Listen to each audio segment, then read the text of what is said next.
So you finished your latest sewing project and you have no idea what to do next. So why not let a program on the computer help you choose? That's exactly what I did. Hi everyone, welcome to my first video of 2023 or second video, I'm not exactly sure. But today I am going to let a program that I programmed help me choose randomly my next sewing project. But why am I doing this? I have finished two 18th century dresses so far last year.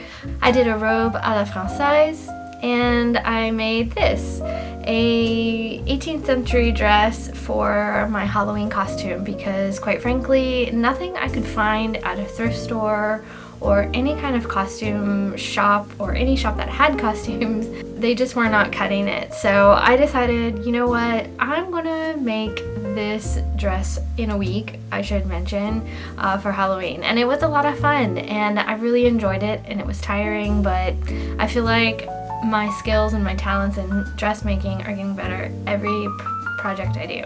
So I've been trying to figure out, what do I do next? What historical costume or vintage costume should I start sewing next? I have greatly considered doing more 18th century clothing just because I have a pair of stays, I have a pair of shift, I have stockings, but I also want to venture into other centuries and explore other modes or methods of sewing different types of costumes or dress from the period. So I decided to use JavaScript to help me decide what my next project is going to be.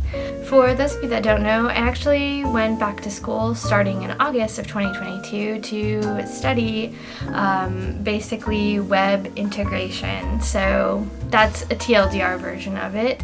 But essentially what I will learn within the next 3 years is programming, how to design websites, how to do HTML, CSS, etc., etc., etc. It's a huge field. There's a lot of things that I am going to be learning, so I cannot cover all of that in one sentence. But back in October, after I did my last 18th century dress, I said, you know what if I design something that can help me choose my next project? Because I am such a person that has a hard time deciding what I want to do because everything is interesting to me. You know, when I'm like, oh, I want to make another 18th century dress, I'm like, no, I want to do something in the Regency era. Or I see a 1920s ensemble and I'm like, this looks really cool and I want to make it. And I just go back and forth on what I want to do. So I decided to program a little something, and you guys are gonna come along with me on this journey of choosing this new project randomly, and I'm pretty excited.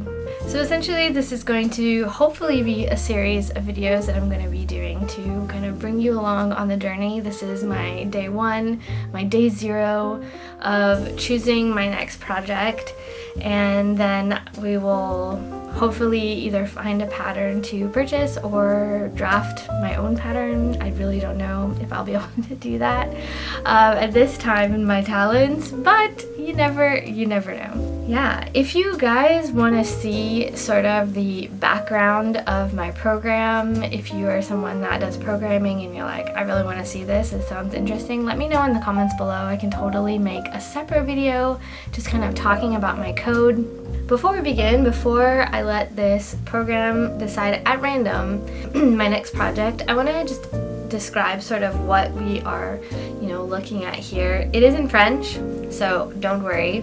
It's pretty self-explanatory once I start to go over it.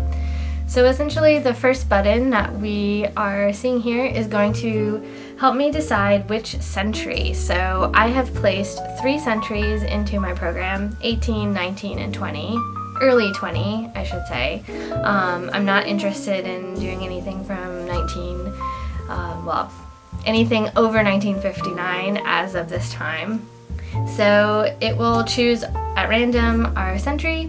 Our next will be the period. So is it going to be between 1700s to 1750, 1900 to 1950?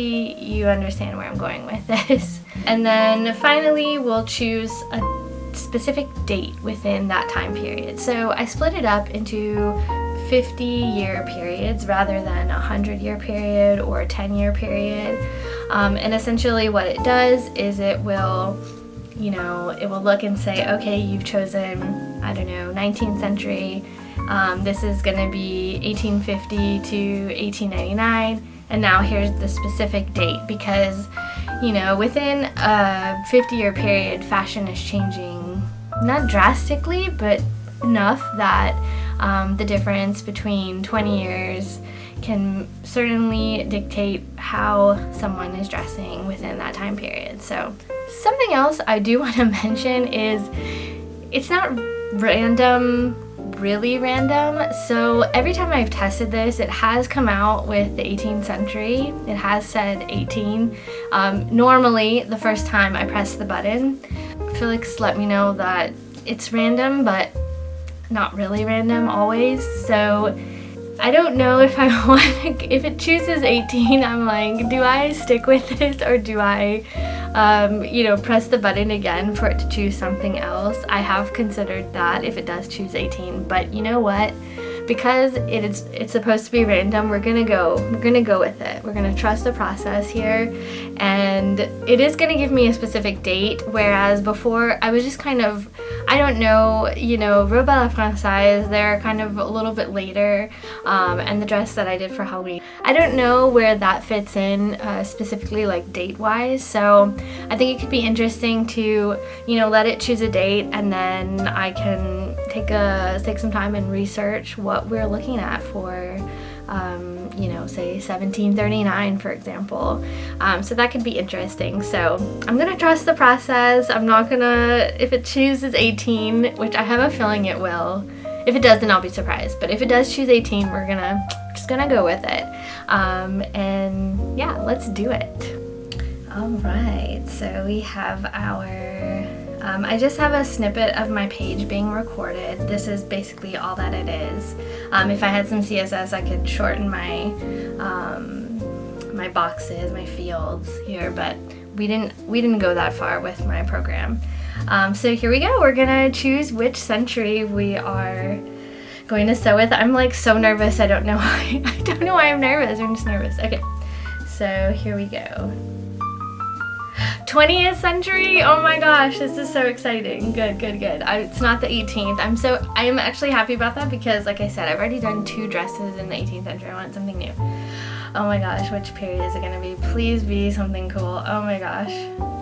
1930 to 1959. Those are some good years. So clearly this is not necessarily 50 years. No. So I want to just quickly say, like, for the, I could have done that. I could have just done 1900 to 1959 and just called it a day, but I split it up between 1900, 1929, and 1930 to 1959, just so you guys know. All right, and finally the date. So what date are we gonna have here? Oh my gosh, I'm freaking out. I'm more nervous than I should be for this. 1936! Oh my gosh, okay, so that's super exciting. All right, so we are gonna be doing something from 1936. I'm super excited. I have no idea what that's gonna look like yet. Now I'm gonna be taking some time to research. Oh, I'm so happy. This is gonna be so fun. This is definitely something new that I've obviously never sewn before. I've never done anything from this time, but I have kind of been wanting to, so I think maybe my program's like reading my mind. Yeah, super exciting, y'all. That's exciting. I'm so happy. So as with any historical clothing or vintage clothing or any clothing in general, we're gonna start with our undergarments first. So I always do undergarments first, and it's really because the undergarments really help give the form to the outer layers, to whatever you're wearing on the outside. So if I were to have started making my robe à la Française, but I didn't have pannier, I didn't have my stays or a shift, when I would try my dress on, it would not look at all correct. So interestingly enough, if you can see the dress behind me, My original idea for Halloween was to do something from the 1920s, and I found a garter pattern, and I actually have started doing that. However, I will more than likely, and it was a self-drafted kind of thing, more than likely we'll go ahead and try to find a pattern online that I can get. So we'll start with our undergarments. I'll be doing probably a corset, garter, I don't know, what else? Oh, I need to get stockings. I have a lot to think about. So yeah, I'm super excited.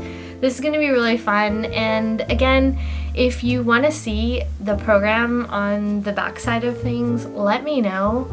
I will absolutely do another video just kind of explaining my program if you are interested in that.